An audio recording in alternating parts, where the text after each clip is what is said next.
نبی کریم علیہ الصلوۃ والسلام کو جب کوئی سخت مہم پیش آتی تو آپ علیہ الصلوۃ والسلام نماز میں مشغول ہو جاتے.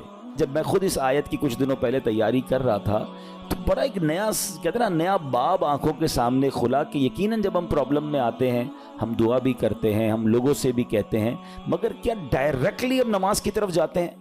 حالانکہ قرآن نے ہمیں پرابلمز کا سولوشن کیا دیا ہے کہ صبر اور نماز سے مدد چاہو. اب آگے چلیں, حضرت عمر فاروق کا بھی یہی عمل تھا کہ کوئی مشکل درپیش آتی تو آپ رضی اللہ عنہ کو اگر کبھی اسلامی فوجوں کے آنے میں تاخیر پتہ چلتی, یعنی آپ چونکہ جنگوں کے لیے فوجوں کو روانہ کرتے تھے, بہت شاندار اسٹریٹجک پلانر تھے, تو اب فوج گئی اور ایکسپیکٹیشن یہ تھی کہ فلاں ٹائم کو واپس آ جائے گی.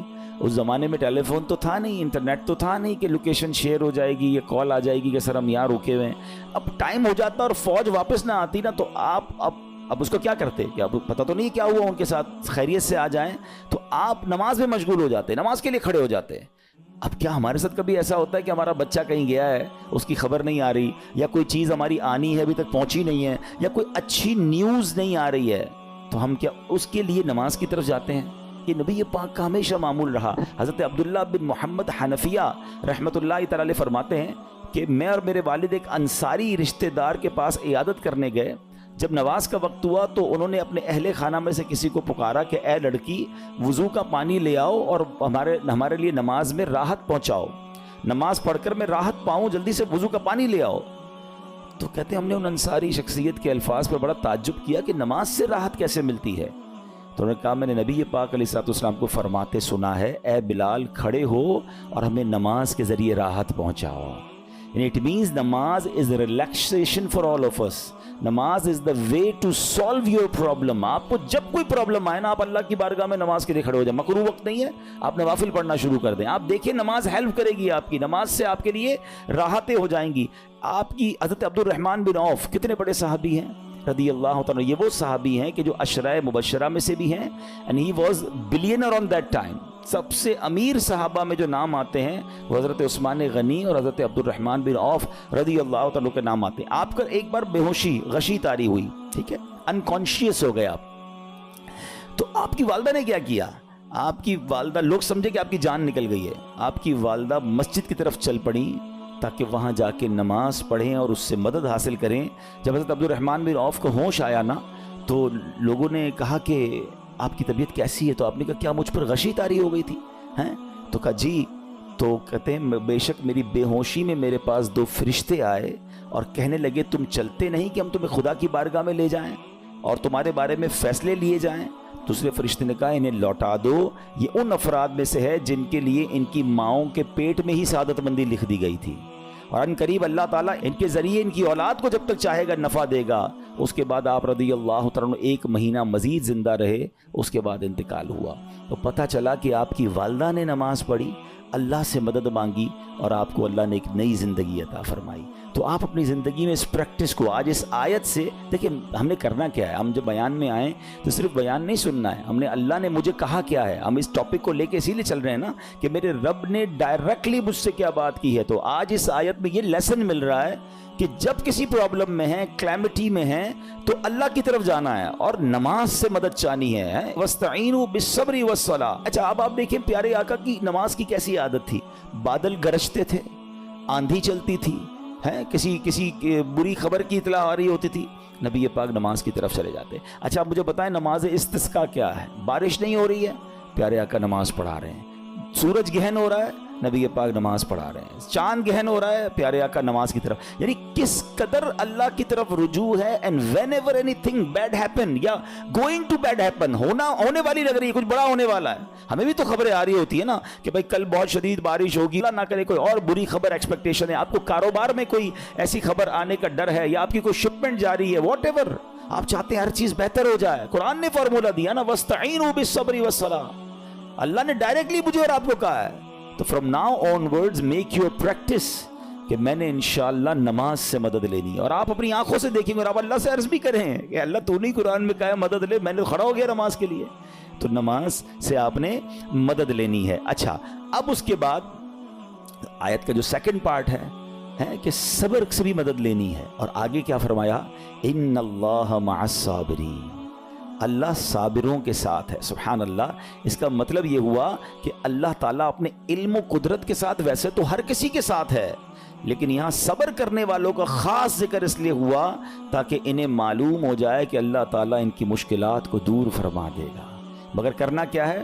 صبر کرنا ہے. اچھا، اب صبر کے بارے میں دو باتیں بڑی اہم ہیں کہ صبر نارملی ہم جب بھی صبر کے بارے میں سنتے ہیں تو صبر ہم کہتے ہیں یار تکلیف آئی ہے صبر کرو. یقیناً یہ بھی صبر ہے، مگر صبر کی ایک اور قسم بھی ہے جو اس سے بھی سپیریئر ہے، جو اس سے بھی افضل ہے، اور وہ کیا ہے؟ گناہ کے لیے دل چاہے، حرام کے لیے دل چاہے، نفسانی خواہشات برا کام کروانا چاہ رہی ہیں اور بندہ اس پر صبر کرے. یہ صبر جو ہے نا، یہ شریعت کو اور محمود ہے اور بڑا افضل ہے کہ انسان کو جی چاہے کہ فلاں گناہ کرنا ہے مگر وہ اس پر صبر کرے. اور دوسرا صبر وہی ہے جو ہم جانتے ہیں کہ کوئی مصیبت آ جائے، کوئی آفت آ جائے، کوئی ہمارا اللہ نہ کرے کسی سے لڑائی ہو جائے، ہمیں کوئی برا بھلا کہے، ہم اسے معاف کر دیں، صبر کریں. یا جسمانی تکلیف ہے، کاروبار میں پرابلم ہے، ہم اللہ کی رضا پر راضی رہیں. تو یہ دو قسم کے صبر ہیں. اور جب کوئی بندہ صبر کرتا ہے نا تو قرآن و حدیث اور بزرگان دین کے اقوال سے میں اب آپ اس کے 10 فائدے بتانا چاہتا ہوں. میں کہتا جاؤں گا، آپ اللہ کے ذکر کی نیت سے سبحان اللہ بھی کہتے رہیں، جنت میں درخت بھی لگاتے رہیں. ٹھیک ہے؟ اللہ تعالیٰ صبر کرنے والوں کے ساتھ ہے. صبر کرنے والے کو اس کے عمل سے اچھا اجر ملے گا، صبر کرنے والے کو بے حساب اجر ملے گا. صبر کرنے والوں کی جزا دیکھ کر قیامت کے لوگ حسرت کریں گے. صبر کرنے والے رب کریم کی طرف سے درود و ہدایت اور رحمت پاتے ہیں. صبر کرنے والے اللہ کو محبوب ہیں. صبر آدھا ایمان ہے. صبر جنت کے خزانوں میں سے ایک خزانہ ہے. صبر کرنے والے کی خطائیں مٹا دی جاتی ہیں اور صبر ہر بھلائی کی کنجی ہے. اب آتے ہیں ان دونوں صبر کو تھوڑا سا ڈیفائن کرتے ہیں. ایک نفسانی خواہشات، گناہ کا جی چاہتا ہے، کیونکہ نفس ہے نا وہ تو ہر وقت موج مستی چاہتا ہے، وہ تو ہر وقت چاہتا ہے جناب بس یہ بھی کام کر لوں وہ بھی کر لوں. اب مجھے یہ دیکھنا ہے کہ میرا یہ کام اللہ کو راضی کرے گا یا رب کو ناراض کر دے گا. لیکن جو نفسانی خواہشات پر صبر کرتا ہے نا، گناہ سے اپنے آپ کو بچاتا ہے. قرآن کیا کہتا ہے؟ وَأَمَّا مَنْ خَافَ مَقَامَ رَبِّهِ وَنَهَى النَّفْسَ عَنِ الْهَوَىٰ فَإِنَّ الْجَنَّةَ هِيَ الْمَأْوَىٰ. اور رہا وہ جو اپنے رب کے حضور کھڑے ہونے سے ڈرا اور نفس کو خواہش سے روکا تو بے شک جنت ہی اس کا ٹھکانہ ہے. دل چاہ رہا ہے، شیطان کہہ رہا ہے کر لے، کوئی دیکھنے والا نہیں ہے، علاقہ بھی چینج کر لیا، شہر بھی تبدیل ہو گیا، nobody here to watch you، مگر اللہ دیکھ رہا ہے. اچھا، نارملی اگر غور کریں ہم گناہ کرتے کیوں ہیں؟ جتنے بھی گناہ ہیں، what ever the list of گناہ اٹھائیے. کوئی شراب پیتا ہے، کوئی بدکاری کرتا ہے، معاذ اللہ، کوئی جوا کھیلتا ہے، کوئی جناب بے حیائی کرتا ہے، گندی چیزیں دیکھتا ہے یا جھوٹ بولتا ہے، واٹ ایور. ان تمام گناہوں میں تھوڑی سی لذت ہے، ٹیسٹ. ٹھیک ہے؟ غیبت میں بھی ٹیسٹ ہے، بلکہ کتابوں میں آیا کہ غیبت میں شراب سے بھی زیادہ مزہ ہے، جبھی تو بندہ چھوڑتا نہیں ہے. اچھا، لیکن یہ تمام ٹیسٹ میں ایک بڑی اہم بات اب میں کہنے جا رہا ہوں. یہ بزرگ نے بڑی کمال کی ون لائنر ہمیں دے دیا ہے. وہ کہتے ہیں کبھی بھی لذت کے لیے گناہ مت کرنا، کیونکہ لذت ختم ہو جائے گی، گناہ کا جواب اور پنشمنٹ باقی رہ جائے گی. اب آپ اس فارمولے کو سامنے رکھیں کہ جب بھی ہم گناہ کرتے ہیں فیو منٹس یا فیو آورز کی ایک انجوائمنٹ ہے، آفٹر دیٹ انجوائمنٹ ختم، مگر اس کا جواب باقی ہے، عذاب باقی ہے، اللہ نہ کرے اللہ ناراض ہوا تو پنشمنٹ باقی ہے. تو کیا فرمایا؟ انجوائمنٹ کے لیے گناہ مت کرنا، انجوائمنٹ ختم ہو جائے گی، عذاب باقی رہ جائے گا. اور اگلا سینٹنس کتنا خوبصورت ہے، فرماتے ہیں کبھی بھی تکلیف کی وجہ سے نیکی مت چھوڑنا، تکلیف ختم ہو جائے گی، اجر باقی رہ جائے گا. اب مثال دیتا ہوں، اس کی 2-3 ایگزامپل سمجھیے. گناہ کی ایگزامپل تو آپ سمجھ گئے کہ کوئی بھی تھوڑی دیر کا گناہ کرتا ہے، لذت پاتا ہے، وہ گناہ ختم، عذاب باقی. اب نیکی میں کیا ہوتا ہے؟ فجر کے لیے اٹھنا، نیند آ رہی ہے، دل نہیں چاہ رہا، آپ اٹھے، آپ نے وضو کیا، فجر پڑھا، وہ اٹھنے کی تکلیف تو ختم ہو گئی نا، واپس سونا ہے تو سو جائیے، مگر فجر کا اجر اور ثواب باقی رہ گیا ہے. رمضان کے روزے ڈیفیکلٹ ہیں لیکن افطار کے بعد تکلیف ختم ہو جاتی ہے، ہم کھاتے پیتے ہیں، موج کرتے ہیں، مگر ثواب باقی رہ جاتا ہے. کبھی کبھی آپ کو کوئی مسجد کے میں بلاتا ہے، یار چلو بھائی بیان ہو رہا ہے، اجتماع ہو رہا ہے، کوئی نیکی کی بات ہو رہی ہے، نہیں یار دل نہیں چاہ رہا، آپ آ گئے، آدھے 1 گھنٹہ بیٹھے پھر چلے گئے، وہ آپ کا جو ٹینشن تھا یا پریشر تھا وہ ختم ہو گیا، مگر ثواب باقی رہ گیا. تو اب اس فارمولے کو یاد رکھیے گا، جب بھی گناہ آپ کی طرف آئے نا، آپ سوچیں کتنی دیر کا فائدہ ہے.